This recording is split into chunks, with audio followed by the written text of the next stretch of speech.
पूजा, निशा, रानी, ज्योति और राधा आज पांचों बहनें इस दुनिया में अनाथ हो चुकी थी। उनकी माँ अब इस दुनिया में नहीं थी। उनके पिता ने किसी और के साथ घर बसा लिया।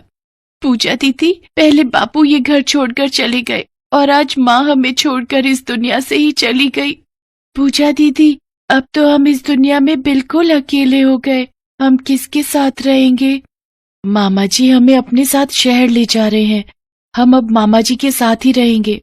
हाँ बच्चों, तुम सब अपना सामान बांध लो, हम आज ही शहर चले जाएंगे। पांचों बहनें अपने मामा प्रकाश के साथ दिल्ली आ जाती हैं, पर उन्हें देखकर उनकी मामी सुधा भड़क जाती है। तुम्हारा दिमाग खराब है? तुम अपनी बहन के दाह संस्कार में क्या चले गए? तुम तो ये 5 आफत उठाकर ले आए। सुधा, मेरे अलावा इनका इस दुनिया में और कोई नहीं है, इसलिए मुझे मजबूरी में इन्हें यहाँ लाना पड़ा। अब कुछ भी है, इन्हें यहाँ रखो, बाकी बाद में सोचेंगे। बिट्टू, सलोनी, दोनों जरा इधर आओ। ये ब्रेड उन 5 बहनों को दे दो, खा लेंगी। पर मम्मी, ये तो पुरानी ब्रेड है ना? आपने बोला था कि एक्सपायर डेट हो गई है, तो आप इस ब्रेड के पैकेट को फेंक रही हो। अरे, फेंकने से अच्छा इन 5 बहनों के पेट में चली जाए। अब मैं इन्हें बचा खुचा ही दूंगी। इतने पैसे नहीं है जो इनके लिए अलग से खाना बनाऊं। सुधा उन 5 बच्चियों को पुरानी ब्रेड खाने के लिए दे देती है। कुछ देर बाद वो सब बिट्टू और सलोनी से बातें करने लगती हैं। पूजा दीदी, आपकी मम्मी को क्या हुआ था? ठंड और बीमारी की वजह से मम्मी की तबीयत बहुत खराब हो गई थी। हमारे पास इतने पैसे नहीं थे कि मम्मी की दवाई ला सके, इसलिए। ए लड़कियों, ये रोना धोना यहाँ बंद करो। ये हमारा घर है। मेरे बच्चों के सामने अगर गरीबी और भुखमरी की बातें की तो मुझसे बुरा कोई नहीं होगा। और हाँ, 5 लड़कियां यहाँ खाली बैठाने के लिए नहीं लाई गई हो। मेरे घर कोई काम वाली नहीं है जो घर का काम करेगी। चुपचाप खड़ी हो जाओ और जिस जिसको जो काम दूंगी वो समय पर निपटा लेना। ठीक है मामी जी, हम 5 काम कर लेंगे। आप बता दीजिए क्या करना है। घर की साफ सफाई, रसोई के बर्तन, तीनों समय का खाना बनाना, कपड़े धोना, बाजार से सारा सामान लाना, ये सारे काम अब से तुम लोग करोगी। छोटी छोटी बच्चियां घर के सारे काम करने लगती हैं। कपड़े धोते हुए रानी और ज्योति के स्वेटर गीले हो जाते हैं और उन्हें ठंड लगने लगती है। मामी जी, कपड़े धोते हुए हमारे स्वेटर गीले हो गए। आपके पास अगर कोई और स्वेटर हो तो हम वो पहन लेंगे। बहुत ठंड लग रही है। क्या कहा? कोई और स्वेटर? अरे, मेरे पास कोई दान पेटी थोड़ी है जो मैं निकाल निकाल कर तुम्हें नए स्वेटर देती रहूं। अभी थोड़ी देर पहले तेरी बहन राधा ने बर्तन मांजते हुए स्वेटर गीला कर दिया। मैंने उसे भी मना कर दिया है। मेरे पास बार बार मत आओ। अगर स्वेटर गीला हो गया है तो उसे धूप में सुखाकर फिर से पहन लो। हमारे घर में इतने स्वेटर नहीं है जो तुम्हें दे दें। मम्मी, मेरी तो पूरी अलमारी स्वेटर से भरी हुई है। आप उसी में से कोई दे दो ना। इन लोगों को कितनी ठंड लग रही है। तूने ज्यादा चप्पड़ चप्पड़ की ना तो इस बार नए साल पर तुझे उपहार में एक भी स्वेटर नहीं खरीद कर दूंगी। सिर्फ बिट्टू को खरीद कर दूंगी। मम्मी, नए साल पर मुझे एक नई साइकिल भी खरीदनी है। मेरी पुरानी साइकिल बहुत खराब हो रही है मम्मी, प्लीज। ठीक है, मैं तेरे पापा को बोल दूंगी, वो तुझे नई साइकिल दिलवा देंगे। सुधा, तुम तो ऐसे डिमांड कर रही हो जैसे मैं बहुत कमाई कर रहा हूँ। अभी कुछ महीने पहले ही सलोनी ने नया वीडियो गेम खरीदा था, अब ये साइकिल पर आ गया। अरे तो क्या हुआ जी, हम भी तो अपने बच्चों के लिए ही मेहनत कर रहे हैं ताकि हमारे बच्चे ऐशो आराम की जिंदगी जी सके। मैंने जो कह दिया सो कह दिया। अब बिट्टू को नई साइकिल दिलवा ही देना। बेचारी 5 बहनें अपने मामा मामी की बातें सुन रही थी। सर्दी के दिनों में गरीब मासूम बच्चियां अपने स्वेटर को धूप में सुखाने की कोशिश कर रही थी ताकि जब वो स्वेटर सूख जाए तो वो उसे फिर से पहन सके। पूजा दीदी, मामा मामी अच्छे नहीं है। हमें तो लगा था हम यहाँ इनके साथ शहर आएंगे तो हम यहाँ खुश रहेंगे, पर मामी तो बहुत काम करवाती है हमसे। मुझे यहाँ नहीं रहना दीदी। 5 बहनें फूट फूट कर रो पड़ती हैं। अगले दिन बिट्टू के लिए नई साइकिल आई थी और वो अपनी नई साइकिल पाकर बहुत खुश था। बिट्टू अपनी नई साइकिल चला रहा था, तभी सामने से पूजा और निशा बाजार से कुछ सामान लेकर आ रही थी। बिट्टू साइकिल चलाते हुए निशा से टकरा जाता है और साइकिल से गिर जाता है। मम्मी, पापा, अरे मेरे बच्चे, तू गिर कैसे गया? तेरे तो घुटने में से खून आ रहा है। मम्मी, वो साइकिल चलाते हुए ध्यान नहीं रहा, निशा सामने से आ रही थी तो टकरा गया। अरे तू नहीं जानता, ये 5 बहनें बहुत चालाक हैं। ये निशा जानबूझकर तेरे सामने आई ताकि तू गिर जाए। इन्होंने कभी इतनी बढ़िया साइकिल चलाई नहीं ना, तो तेरे से चिढ़ रही हैं। क्या इसे दिखा नहीं कि तू सामने से साइकिल पर आ रहा है? साइड हट जाती, नहीं मामी, ऐसा कुछ नहीं है। वो तो बिट्टू तेजी से साइकिल लेकर आया, मैं तो हट ही रही थी। मुझे कुछ नहीं सुनना। सुनो जी, मैं नहीं चाहती कि हमारा नया साल खराब हो। आप इन 5 बहनों को अभी के अभी अनाथ आश्रम में छोड़कर आओ। मैं इन्हें अपने घर में नहीं रखूंगी। अगर ऐसा नहीं कर सकते तो मैं अपने दोनों बच्चों को लेकर मायके चली जाऊंगी। फिर रहना तुम अपनी स्वर्गवासी बहन की इन 5 बेटियों के साथ। अरे गुस्सा मत हो, ठीक है ठीक है, मैं आज ही किसी से अनाथ आश्रम के बारे में बात करता हूँ। आज रात नए साल की पार्टी में भी जाना है, कल सुबह देखते हैं कि क्या करना है। ठीक है, पर कल सुबह ये 5 मुझे यहाँ नजर ना जाएं। रात के समय सुधा और प्रकाश अपने दोनों बच्चों बिट्टू और सलोनी को लेकर नए साल की पार्टी के लिए चले जाते हैं। 5 बहनें घर में बंद थी। गीला स्वेटर पहने रहने के कारण रानी को बहुत तेज बुखार था। उसका बदन तप रहा था और वो दर्द से कराह रही थी। पूजा दीदी, बहुत ठंड लग रही है, मेरे सिर में बहुत दर्द हो रहा है। मैं किसी को मदद के लिए बुलाती हूँ। पूजा घर की बनी खिड़की से आवाज देने लगती है कि शायद कोई उसकी आवाज सुन ले, पर नए साल के पटाखों और ढोल बाजों के शोर में कोई भी उसकी आवाज नहीं सुन पा रहा था। 12 बज चुके थे। लोग नए साल का स्वागत कर रहे थे। जरा सुनो दीदी, जरा इधर देखना। भैया, ओ भैया, आंटी जी इधर देखना। सड़क से गुजरते लोगों ने पूजा की तरफ देखा, परंतु अनदेखा करके आगे बढ़ गए। पर कोई तो था जिसकी नजर पूजा पर पड़ गई थी, और वो थी सुंदरी नाम की किन्नर। हाय हाय, छोटी बच्ची क्यों रो रही है? अरे आज तो नया साल है, तू खिड़की से किसे बुला रही है? बता मुझे, तेरे माँ बाप कोई नहीं है क्या घर में? सुंदरी खिड़की से झांकती है। घर में पूजा के साथ और भी 4 बहनें हैं। आंटी, मेरी बहन को बहुत तेज बुखार है। हे भगवान, यहाँ तो कोई गड़बड़ दिखाई देती है। मुझे पुलिस को फोन करना चाहिए। घबराओ नहीं बेटी, मैं अभी तुम्हारी बहन को दवाई दूंगी, बस कुछ देर रुक जाओ। सुंदरी पुलिस को फोन करती है और कुछ ही देर में पुलिस की एक जीप प्रकाश के घर के बाहर आकर खड़ी हो जाती है। प्रकाश के घर का ताला तोड़ दिया जाता है। 5 बच्चियों का रो रो कर बुरा हाल था। बच्चियों का कितना बुरा हाल किया हुआ है बेदर्द मामा मामी ने इनके। इंस्पेक्टर साहब, कड़ी से कड़ी सजा होनी चाहिए ऐसे लोगों को तो, जो छोटी अनाथ बच्चियों पर ऐसे जुल्म करते हैं। ले बेटा, दवाई खा ले, मैंने तुम सबके लिए बाजार से खाना मंगवाया है। सुंदरी जी, अगर आप जैसी समाज सेविका हमारे देश में हो तो इस देश में अनाथ बच्चों पर कभी जुल्म न हो। मैं आपको बहुत सालों से जानता हूँ, आपने बहुत से अनाथ बच्चों को आश्रय दिया है। इंस्पेक्टर साहब, मैं जानती हूँ एक अनाथ होने का दुख क्या होता है, और आप तो मेरी कहानी जानते ही हैं। मैं 10 साल की थी जब मेरे पिता ने मेरे किन्नर होने पर समाज के डर से मुझे घर से निकाल दिया था।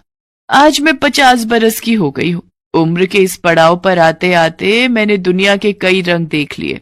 मैं जब तक जिंदा हूँ अनाथ बच्चों को आश्रय देती रहूंगी और अपना फर्ज निभाती रहूंगी। सुंदरी 5 बेटियों को अपनी बेटियां बनाकर अपने घर ले जाती है।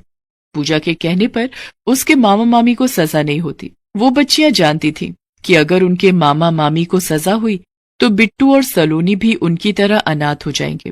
प्रकाश और सुधा की सब तरफ बहुत बदनामी होती है। मोहल्ले के सब लोग उन्हें गलत बोलते हैं। चलो बच्चों, आज हम सब मिलकर नए साल का दिल से स्वागत करेंगे। खूब सारी पार्टी करेंगे, मस्ती करेंगे, डांस करेंगे। अब तुम 5 बहनों को कोई तंग नहीं करेगा। अपने नए घर में नए साल के शुभ अवसर पर अपने नए जीवन की शुरुआत करो। 5 बहनें भी सुंदरी और बाकी बच्चों के साथ मिलकर नए साल की पार्टी करती हैं। आज 5 बच्चियां अपनी मुंह बोली मां सुंदरी के साथ बहुत खुश थीं। दिल्ली शहर में रमेश और टीना दोनों भाई बहन थे और उनके माता पिता एक बाढ़ के कहर का शिकार हो गए थे। उनके पास ऐसा कोई नहीं था जो उनका ख्याल रख सके। एक दिन वो दोनों खाने की तलाश में एक गली से दूसरी गली भटकते रहते थे। रमेश अपनी बहन टीना से बोलता है, दीदी, मुझे बहुत भूख लगी है। आज सुबह से कुछ खाने को नहीं मिला है। मुझसे और भूख बर्दाश्त नहीं हो रही। रमेश, बस थोड़ा और इंतजार कर, हमें कुछ खाने को मिल ही जाएगा। तू चिंता मत कर, चल हम दूसरी गली में चलकर देखते हैं। दूसरी गली के बाहर एक गेट लगा हुआ था। उसके पास ही एक चौकीदार बैठा हुआ था। रमेश और टीना गली के अंदर जा ही रहे थे, तभी उन दोनों को वहां बैठा चौकीदार रोकता है।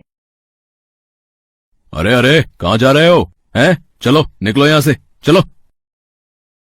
अंकल, हमने सुबह से कुछ नहीं खाया है, हमें अंदर जाने दो, क्या पता कोई हमें खाना दे दे। अरे यहाँ भीख मांगना मना है, चलो चलो जाओ यहाँ से।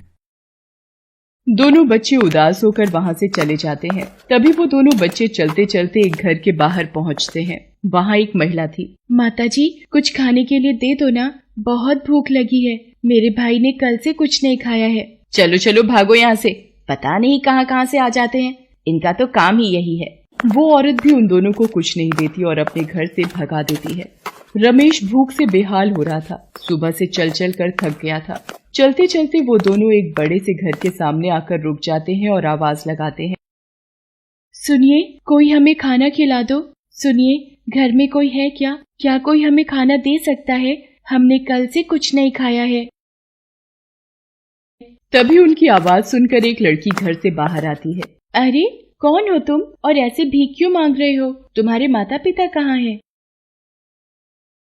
उस लड़की की बात सुनकर दोनों बच्चे उदास हो जाते हैं। हमारे माता पिता नहीं रहे, हम दोनों अकेले हैं, इसलिए हम भीख मांग रहे हैं। क्या हुआ आपके माता पिता को? हमारे गांव में 2 दिनों से बहुत तेज बारिश हो रही थी और पास ही बने बांध में पानी का स्तर भी बहुत बढ़ गया था। इसी कारण मेरे पिता ने मेरी माता से कहा था। सरला, हमें जल्दी ही इस गांव से निकलना होगा, पानी का स्तर बहुत तेजी से बढ़ रहा है। मैंने सारा सामान बांध लिया है, हमें अब यहाँ से निकलना चाहिए। टीना बेटा, तुम अपने पिताजी के पास जाओ, रमेश को मैं उठा लूंगी। सभी गांव वाले अपने अपने घर छोड़कर जाने लगे थे। पानी का स्तर बहुत तेजी से बढ़ रहा था। मोहन और सरला अपने बच्चों को लिए आगे बढ़ रहे थे। तभी उनके पास एक बोट आती है। देखिए, अभी बोट में बैठने के लिए कोई जगह नहीं है, आप दूसरी बोट का इंतजार करिए, ठीक है? पानी का स्तर बहुत बढ़ गया है साहब, आप हमारे बच्चों को ही बस बैठा लीजिए। वो सिर्फ हम दोनों को ही बोट में बिठा लेते हैं, हमारे माता पिता वहीं रह जाते हैं और हमारी बोट जैसे ही आगे बढ़ती है, दूसरी ओर गांव में बना हुआ बांध टूट जाता है और पानी का सैलाब सबको अपने साथ बहा कर ले जाता है। उसी बाढ़ में हमारे माता पिता भी बह गए थे। अभी हमारे पास ना तो घर है और ना ही खाने के लिए खाना। अच्छा, तुम दोनों यहीं रुको, मैं तुम्हारे लिए कुछ खाने के लिए लाती हूँ। ये कहकर वो लड़की घर की ओर खाना लेने चली जाती है। रमेश और टीना वहीं घर के बाहर बैठकर उस लड़की के आने का इंतजार करते हैं और तभी उस घर में एक गाड़ी आती है और उस गाड़ी में से एक महिला बाहर निकलती है और जैसे ही वो रमेश और टीना को देखती है, वो गुस्से में तुरंत ही चिल्लाते हुए बोलती है, कौन हो तुम और यहाँ मेरे घर के आगे क्यों बैठे हो? निकलो यहाँ से, पता नहीं कहाँ कहाँ से आ जाते हैं। वो महिला बहुत ही अमीर और घमंडी थी। जी, हमें भूख लगी है, वो दीदी हमारे लिए खाना लेने के लिए अंदर गई है। ये काव्या भी पता नहीं किस किस को बिठा लेती है। तुम दोनों उठो और भागो यहाँ से जल्दी से। वो औरत रमेश और टीना की कोई बात नहीं सुनती और उन्हें वहाँ से भगा देती है। तभी वो लड़की काव्या खाना लेकर घर से बाहर आती है और वो देखती है कि वो दोनों बच्चे तो वहाँ हैं ही नहीं। अरे, वो दोनों बच्चे कहाँ चले गए? तो फिर वो अपनी माँ को देखती है। काव्या अपनी माँ से पूछती है, माँ भी इधर 2 बच्चे थे, वो दोनों कहाँ गए? क्या आपने उनको देखा है? बेचारे 2 दिन से भूखे थे, उनको बहुत भूख लगी थी। मैंने तो उन्हें यहीं बैठने को कहा था, पता नहीं कहाँ चले गए। मैंने उन दोनों को यहाँ से भगा दिया। तो ऐसे किसी की भी बातों में मत आया कर। तुम्हें ये कितनी बार समझाया है, ये सिर्फ गरीब दिखते हैं लेकिन ये बहुत चालाक होते हैं, मौका मिलते ही चोरी करके रफू चक्कर हो जाते हैं। माँ, वो दोनों बहुत अच्छे थे, उन बच्चों के माता पिता बाढ़ में बह गए थे, अब उनका कोई नहीं है, इसीलिए वो भीख मांगकर अपना गुजारा कर रहे हैं। काव्या की माँ उसकी बात नहीं सुनती और वो दोनों घर के अंदर चले जाते हैं। काव्या भी अपने कमरे में चली जाती है लेकिन अभी भी काव्या उन बच्चों के बारे में सोचती रहती है, पता नहीं उन बच्चों को कहीं खाना मिला होगा भी या नहीं। और काव्या भगवान गणेश जी से प्रार्थना करती है, हे गणेश जी, जैसे आप मेरा साथ देते हो वैसे ही उन बच्चों पर भी अपनी कृपा करना। और दूसरी तरफ रमेश और टीना खाने के लिए दर दर भटक रहे थे। दीदी, मैं बहुत थक गया हूँ, चलो ना कहीं हम बैठ जाते हैं। ठीक है रमेश, अगर कोई पेड़ दिखेगा तो हम इस पेड़ के नीचे बैठकर थोड़ी देर आराम कर लेंगे। ये कहकर वो थोड़ी दूर आगे बढ़ते हैं। तभी उन्हें एक पेड़ दिख जाता है और वो दोनों उस पेड़ के नीचे बैठ जाते हैं। दीदी, हमें कोई भी खाना नहीं देगा तो हम ऐसे ही भूखे मर जाएंगे। रमेश, तू यहीं आराम कर, मैं उस मंदिर के पास जाकर देखती हूँ, ये कहकर टीना मंदिर की तरफ जाती है। तभी उसे रास्ते में एक औरत मिलती है। वो एक फूल वाली थी। उसके ठेले का पहिया एक गड्ढे में फंस गया था। टीना उसके पास जाती है। क्या मैं आपकी मदद करूं? हाँ बेटा, मेरे ठेले का पहिया इस गड्ढे में फंस गया है, तुम मेरे साथ इसको धक्का लगवा दो। टीना उस औरत के साथ ठेले पर धक्का लगवाती है और ठेला गड्ढे से बाहर आ जाता है। धन्यवाद बेटा। क्या नाम है तुम्हारा? मेरा नाम टीना है आंटी। क्या आपके पास कुछ खाने के लिए है? मेरा भाई बहुत भूखा है। बेटा, अभी तो मेरे पास कुछ नहीं है। क्या तुम यहाँ अकेले हो? हाँ, हम दोनों भाई बहन ही एक दूसरे का सहारा हैं। ये बात सुनकर उसको उन पर दया आ जाती है। मेरा नाम सुधा है, तुम मेरे साथ मेरे घर चलो, मैं तुम्हें वहाँ कुछ खाने को दे दूंगी। मेरा घर यहीं पास में है। टीना और रमेश सुधा के साथ चल देते हैं। वहाँ पहुंचकर सुधा उन दोनों को खाना देती है। दोनों बच्चे खाना खाने लगते हैं। उनको खाना खाते देखकर लग रहा था कि वो दोनों कई दिनों से भूखे हैं और उन्होंने कुछ नहीं खाया। दोनों की हालत देखकर सुधा की आंखों में आंसू आ जाते हैं। धन्यवाद आंटी जी। धन्यवाद बेटा मेरा नहीं, गणेश जी का करो, क्योंकि उनकी ही कृपा से हम मिल पाए हैं। मैं भी अकेली हूँ इस दुनिया में, पर अब हम सब मिलकर एक साथ रहेंगे। टीना और रमेश ये सुनकर बहुत खुश हो जाते हैं। उसी दिन से वो तीनों साथ में रहते हैं और तीनों ही फूल बेचने भी जाया करते थे और वो एक परिवार के रूप में प्रेम से रहने लगे।